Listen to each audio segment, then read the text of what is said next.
नमस्कार, आप देख रहे हैं IBC 24। मैं हूं आपके साथ विजय कुमार पंड्या। शुरुआत करेंगे खबरों की सिटी लाइट में। सुप्रीम कोर्ट ने मध्य प्रदेश में होने वाले पंचायत चुनाव में ओबीसी आरक्षण पर रोक लगा दी है। आरक्षण पर सुप्रीम रोक के बाद सत्ता पक्ष और विपक्ष में तकरार जारी है। एक दूसरे पर ठीकरा फोड़ने का सिलसिला चल पड़ा है। इस बीच पूर्व मुख्यमंत्री और बीजेपी नेता उमा भारती ने ट्वीट कर इस मामले में नया मोड़ ला दिया है। उमा भारती के ट्वीट के क्या मायने हैं, जरा इस रिपोर्ट में देखिए।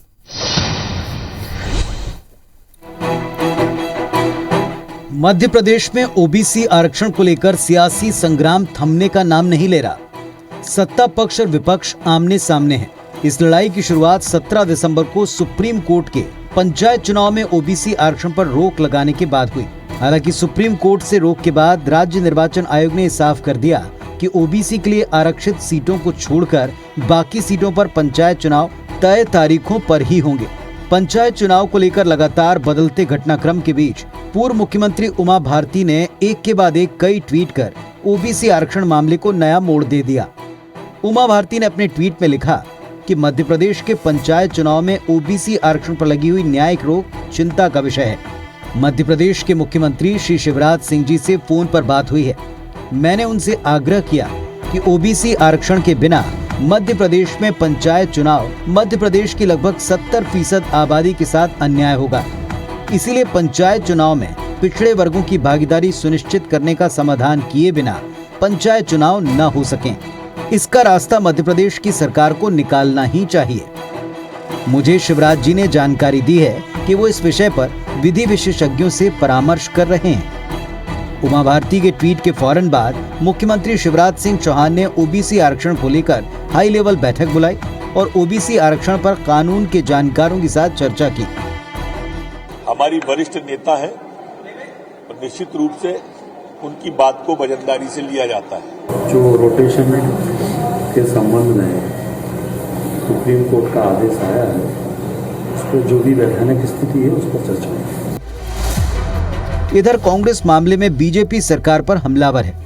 विपक्ष ने इस मामले में विधानसभा में स्थगन प्रस्ताव दिया है। नेता प्रतिपक्ष कमलनाथ ने कहा कि अगर सरकार पंचायतों में ओबीसी आरक्षण के साथ चुनाव कराना चाहती है तो कोर्ट के फैसले को स्पेशल लीव पिटीशन के जरिए सर्वोच्च अदालत में चुनौती दें। सरकार का दायित्व था इसमें करने का, हमारा तो सीमित था रोटेशन का। हम ये मामला जोर से उठाएंगे कि अगर इस प्रकार का अन्याय होता है, इस प्रकार का हमने स्थगन प्रस्ताव हम मूव कर रहे हैं। हम चाहेंगे कि इसको स्वीकार करें, इसमें बहस करें, बताएं, सच्चाई की पोल खोलें। ओबीसी के नागरिकों को अपना अधिकार चाहिए और ओबीसी के नागरिकों के साथ जो धोखा कर रहे हैं आरक्षण के नाम पे, ओबीसी के नाम पे सिर्फ राजनीतिक रोटियां सेकना बीजेपी का काम है और जब भी हक और अधिकार की बात हो उससे वंचित करने का काम भारतीय जनता पार्टी करती है। कांग्रेस नेता आरोप लगा रहे हैं कि सुप्रीम कोर्ट में मामले की सुनवाई के दौरान सरकार और राज्य निर्वाचन आयोग के वकील एक शब्द भी नहीं बोल पाए। बीजेपी की तरफ से हो रहे हमलों से नाराज राज्यसभा सांसद और सीनियर एडवोकेट विवेक तनखा ने मुख्यमंत्री शिवराज सिंह चौहान, बीजेपी प्रदेश अध्यक्ष वी.डी. शर्मा और नगरीय विकास एवं आवास मंत्री भूपेंद्र सिंह को 10 करोड़ की मानहानि का नोटिस भेजकर सियासत को और गर्मा दिया। फिलहाल अब सबकी निगाहें बीजेपी सरकार के अगले कदम पर हैं। नवीन कुमार सिंह, IBC 24, भोपाल। चलिए और बात छत्तीसगढ़ की करते हैं। छत्तीसगढ़ के 4 नगर निगम, 5 नगर पालिका और 6 नगर पंचायत समेत कुछ शहरों के इक्के दुक्के वार्डों में आज वोटिंग हुई है। शहर की सरकार चुनने के लिए सर्दी की सितम के बावजूद गांव और शहरों के लोग घरों से निकले और उत्साह के साथ वोट डाला। अब तक जो निर्वाचन आयोग के पास अंतिम सूचना आई है उसके मुताबिक करीब 66% लोगों ने 15 नगरीय निकायों में वोट डाले हैं।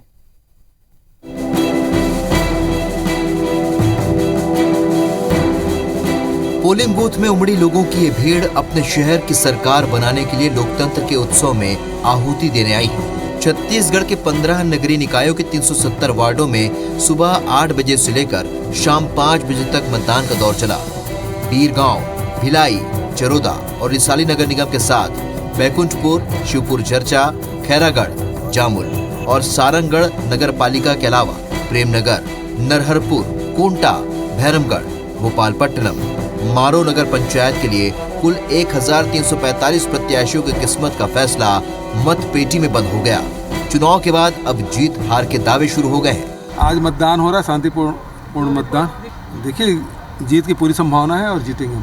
पूरा विश्वास है कि चारों कांग्रेस जीतेगी और हम लोग अपना अध्यक्ष और महापौर बनाएंगे। माननीय भूपेश बघेल जी की सरकार का असर खुला खुला दिखाई दिया है और लहर से दिखाई दी कांग्रेस के लिए।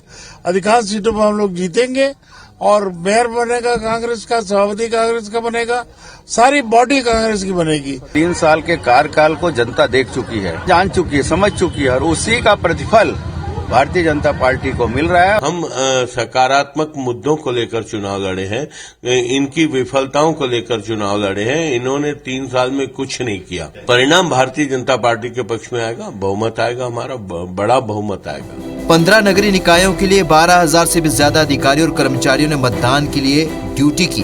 वहीं सभी केंद्रों में 4,000 से भी अधिक सुरक्षाकर्मी तैनात रहे।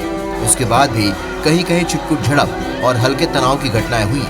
बिलासपुर, बैकुंठपुर, बेमेतरा, भानु प्रतापपुर समेत कई जगहों पर पोलिंग बूथ के बाहर हंगामा भी हुआ, लेकिन प्रशासन के हस्तक्षेप से स्थिति शांत हो गई। कुल मिलाकर नगरीय निकायों का चुनाव शांतिपूर्ण रहा और मतदान को लेकर हर जगह उत्साह रहा। मतदान प्रभावित हुआ हो ऐसी एक भी घटना नहीं हुई है। हाँ, अवश्य कुछ छोटी छोटी घटनाएं मतदान केंद्र के आसपास बाहर हुई हैं। उनको हमारे अधिकारियों ने, पुलिस के अधिकारियों ने उनको सूझबूझ से हल किया है, तो उससे कोई बड़ा विवाद बना हो ऐसा बिल्कुल नहीं है। और सबसे बड़ी बात मैं बोल रहा हूँ कि उससे मतदान बाधित नहीं होगा। बड़े ही शांतिपूर्ण और सौहार्दपूर्ण वातावरण में इस चुनाव का प्रक्रिया होती रहेगी, ऐसा हमारा मानना है और एक सभी लोगों से अपेक्षा भी है। आप लोगों के सतत सहयोग के लिए मैं आप लोग सभी का धन्यवाद भी ज्ञापित करता हूं। और जो सबसे बड़ी बात थी कि कोरोना गाइडलाइंस को ध्यान में रख के हम करना था, उसको पूर्णतया पालन किया जा रहा है। मत पेटियों को सभी जगहों के जिला मुख्यालयों में लाकर स्ट्रांग रूम में पूरी सुरक्षा के बीच रखा गया है। 23 दिसंबर को मतगणना होनी है, जिसकी तैयारियां भी लगभग पूरी हो चुकी हैं। Bureau report, IBC 24। छत्तीसगढ़ के 15 नगरीय निकायों के आम चुनाव आज संपन्न हो गए हैं। छिटपुट विवाद और शिकायतों के बीच मतदान शांतिपूर्ण तरीके से संपन्न हो गया। इन नगरीय निकायों में औसतन 60% मतदान हुआ।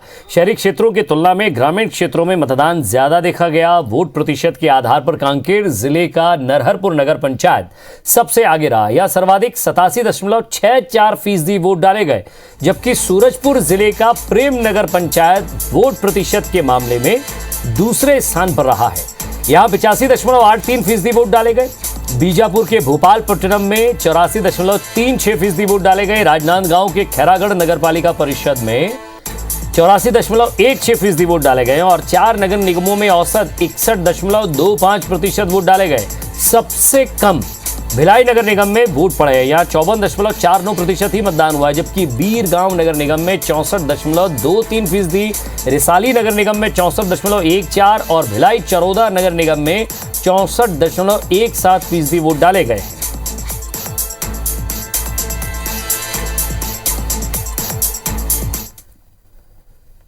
छत्तीसगढ़ में मंत्रिमंडल में फेरबदल को लेकर एक बार फिर से मुख्यमंत्री भूपेश बघेल का बयान सामने आया है। दिल्ली रवाना होने से पहले उन्होंने फिर बदलाव के संकेत दिए हैं। एयरपोर्ट पर मीडिया से बातचीत में कहा कि दिल्ली दौरे पर आलाकमान से मुलाकात का वक्त मिलता है तो इस पर भी बातचीत होगी। उन्होंने बताया कि मंगलवार को दिल्ली में कुछ बैठकें हैं जिसमें वो शामिल होंगे। राहुल गांधी या सोनिया गांधी से मुलाकात की बात पर उन्होंने कहा कि कल साफ हो जाएगा किससे मुलाकात हुई और किससे नहीं। दिल्ली दौरे के बाद उनका यूपी जाने का भी कार्यक्रम है, जहां वो लखनऊ और लखीमपुर खीरी जाएंगे। और एक सवाल के जवाब में मुख्यमंत्री भूपेश बघेल ने पूर्व मुख्यमंत्री रमन सिंह पर तीखी टिप्पणी की। अधिकारियों को धमकी देने वाले बयान पर प्रतिक्रिया देते हुए उन्होंने कहा कि रमन सिंह अपनी हार के डर से खींचे हुए हैं और इसी कारण वो अपना आपा खो रहे हैं। सीएम बघेल ने कहा कि रमन सिंह के चेहरे की परत उतरने लगी है, अब उनका असली चेहरा सामने आया है। है कि मंत्रिमंडल में फेरबदल को लेकर के चर्चा कर सकते हैं। अभी अब देखो अपॉइंटमेंट मिले तो फिर आगे बात होगी। दिल्ली में कुछ बैठकें हैं और परसों 2 दिन फिर लखनऊ लखीमपुर खीरी भी कार्यक्रम है। देखिए, ये अपने हार के डर से, मतलब ये हार देख के ही वो खींचे हुए हैं और इस कारण से वो अपना आपा खो रहे हैं, धमकी देने लग गए। मतलब रमन सिंह का असली चेहरा अब सामने आया है, परत उतरने लगा। वो जो वास्तविक चेहरा वो सामने आ गया है। बांग्लादेश मुक्ति युद्ध 1971 की 50वीं वर्षगांठ पर कांग्रेस ने भोपाल के मिंटो हॉल में एक कार्यक्रम आयोजित किया जिसमें बांग्लादेश मुक्ति पर डॉक्यूमेंट्री फिल्म दिखाई गई। इस दौरान प्रदेश कांग्रेस अध्यक्ष कमलनाथ और 1971 में रक्षा मंत्री रहे जगजीवन राम की बेटी और पूर्व लोकसभा अध्यक्ष मीरा कुमार के अलावा तत्कालीन तीनों सेनाओं के प्रतिनिधि मौजूद रहे।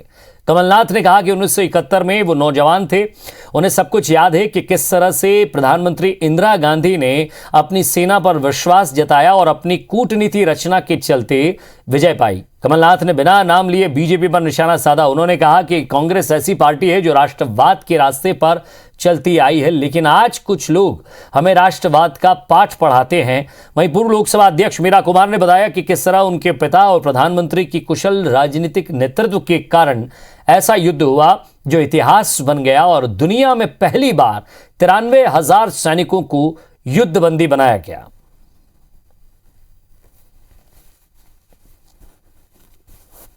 ऐसा कोई देश है जिसने इतने धर्मों को जीवन दिया हो, हमारा सिखिज्म होए, बुद्धिज्म होए, जैनिज्म होए, इनका जन्म तो भारत में हुआ।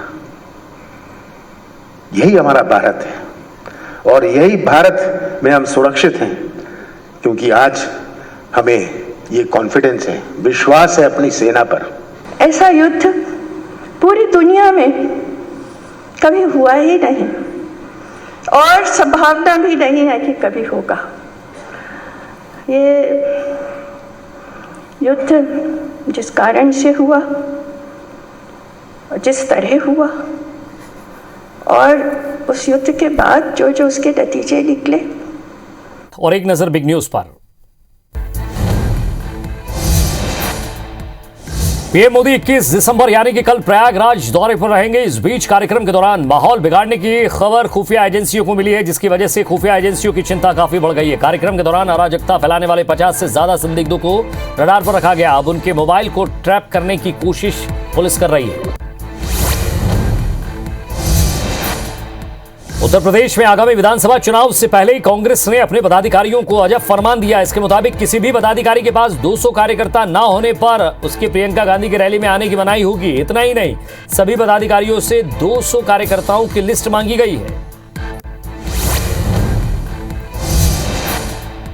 भारतीय प्रतिस्पर्धा आयोग ने टैलेस प्राइवेट लिमिटेड द्वारा Air India limited, Air India Express limited और Air India SATS airport services private limited में शेयर होल्डिंग के अधिग्रहण को मंजूरी दे दी है। यह जानकारी भारतीय प्रतिस्पर्धा आयोग ने दी है। भारत के साउथ अफ्रीका दौरे के सभी मैच खाली स्टेडियम में होंगे। साउथ अफ्रीका में ओमिक्रॉन के बढ़ते मामलों के कारण यह फैसला किया गया है ताकि खिलाड़ी हर तरीके से सुरक्षित रहे। आपको बता दें कि भारतीय टीम को इस दौरे पर 3 टेस्ट मैच और 3 वनडे मैचों की सीरीज खेलनी है।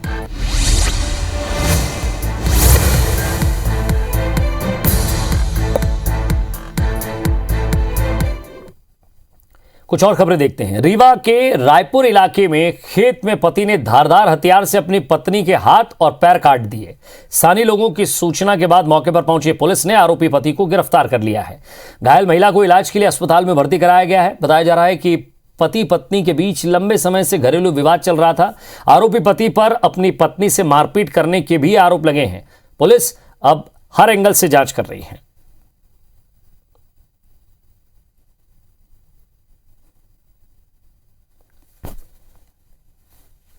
आरोपी को पुलिस ने अपने अभिरक्षा में ले लिया और आवश्यक कार्रवाई की। पारिवारिक विवाद है, विवाद के संबंध में जानकारी नहीं मिल पाई। पुलिस ने सबसे पहले घायल के उपचार के संबंध में ज्यादा ध्यान दिया और तत्परता से उसको अस्पताल पहुंचाया उसके दोनों अंगों के साथ में।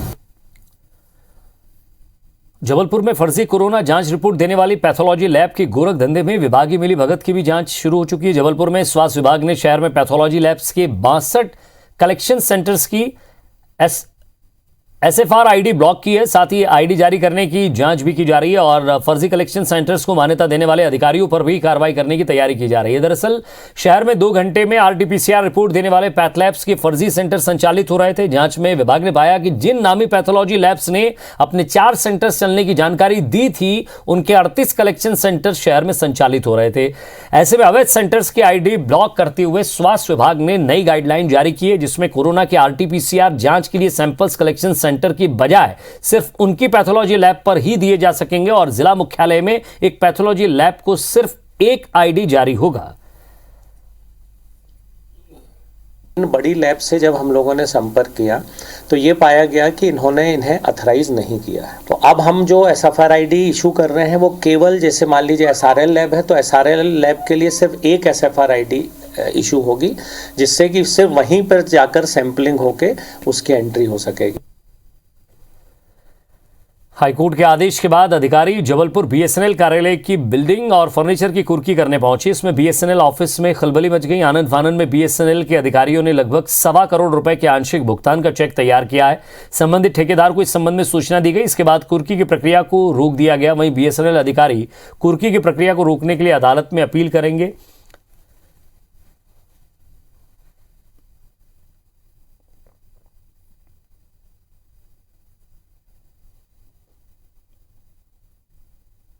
आदेश के क्रियान्वयन के लिए मचकुरी महोदय जी द्वारा यहाँ पे जो चीज़ें नीलाम की जानी है उसकी सूची बनाई जा रही है। 3,72,53,532 रुपए की राशि जो है की रिकवरी होना है। कोर्ट का जो नियम है कि जो कुर्की के अमाउंट का कुछ परसेंटेज जमा करके और उस केस को कोर्ट मेरिट के हिसाब से सुनती है, तो अमाउंट भी हम लोग कोर्ट में जमा कर रहे हैं और जो भी कोर्ट मेरिट में सुनेगी, जैसा भी फैसला करेगी, उसके हिसाब से BSNL कार्रवाई करेगा। और अब बात विक्की कौशल की। एक्टर विक्की कौशल फिल्म की शूटिंग को लेकर इंदौर पहुंचे। एयरपोर्ट पर बड़ी संख्या में विक्की को देखने के लिए उनके फैंस पहुंचे। एयरपोर्ट पर विक्की ने कार में बैठे हुए फैंस के साथ सेल्फी ली और एयरपोर्ट से सीधे होटल रवाना हो गए। आपको बता दें कि मिनी मुंबई में 1 महीने तक फिल्म लुका छिपी 2 की शूटिंग होगी। फिल्म की शूटिंग शहर के अन्नपूर्णा चौपाटी, क्रिश्चियन कॉलेज, गायत्री नगर, बड़ा रावला, सराफा बाजार, राजवाड़ा पर होगी। शूटिंग के लिए रविवार को एक्ट्रेस सारा अली खान भी पहुंची थी।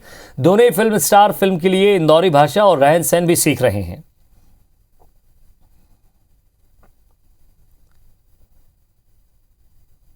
और अब बात सर्दी के सितम की। मध्य प्रदेश में ठंड ने अपना कहर बरपाना शुरू कर दिया है। उमरिया में हाड़ कपार देने वाली ठंड पड़ी है। उमरिया जिले में रविवार के दिन का साल का सबसे ठंडा दिन रहा और पारा लुढ़ककर 2 डिग्री पर पहुंच गया। दिन भर चली ठंडी हवाओं की वजह से दिन के तापमान में भी भारी गिरावट दर्ज की गई। मंडला जिले में भी कड़ाके की ठंड पड़ रही है।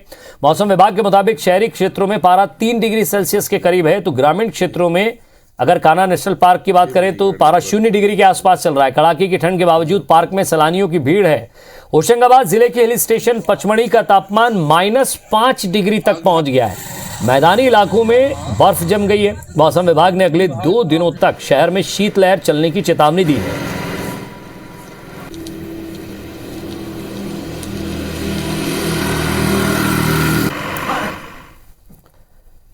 बात छत्तीसगढ़ की भी करते हैं। छत्तीसगढ़ के कई इलाकों में कड़ाके की ठंड पड़ रही है। लोग ठंड से बचने के लिए अलाव का सहारा ले रहे हैं। ऐसी ही 4 तस्वीरें अगर आपको दिखाएं तो कबीरधाम जिले में 2 दिन से लगातार कड़ाके की ठंड पड़ रही है। पूरे जिले में शीतलहर चल रही है। वनांचल एरिया में तापमान में गिरावट आने से ओस की बूंदे बर्फ की चादर के रूप में तब्दील हो गई है। पेंड्रा में आज छत्तीसगढ़ का सबसे न्यूनतम तापमान 4 डिग्री सेल्सियस दर्ज किया गया।